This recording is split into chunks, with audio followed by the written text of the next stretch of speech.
300 টাকা। দেখো এখানে আমরা বক ফুল নিয়ে নিয়েছি, তা আর এখানে বেসন নিয়ে নিয়েছি, কালো জিরে দিয়ে দিলাম। বক ফুলের আজকে চপ করব। গুঁড়ো লঙ্কা দিয়ে দিলাম,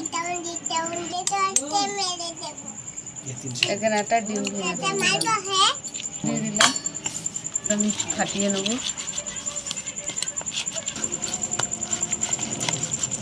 ভালো করে মিশিয়ে নিচ্ছি।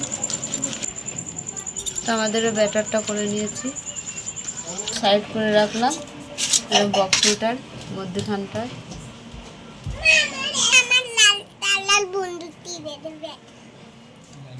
অংশটা ফেলে দেবো আমরা।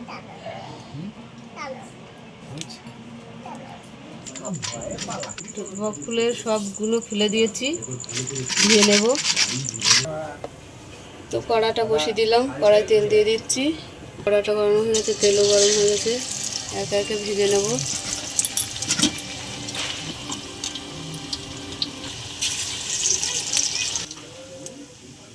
আমাদের বক ফুলের চপগুলো হয়েছে, তুলে নিলাম, একে একে দিয়ে দিলাম। বক ফুলের চপগুলো সব ভাজা হয়ে গেছে, তুলে নিলাম।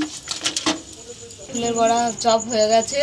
তা তোমাদের কেমন লাগলো বলো, ভালো লাগলে লাইক করে দেবে, শেয়ার করে দেবে, কমেন্ট করে দেবে, সাবস্ক্রাইব করে আমাদের পাশে থাকবেন। আর ভিডিওটা অবশ্যই আপনারা দেখবেন। টাটা।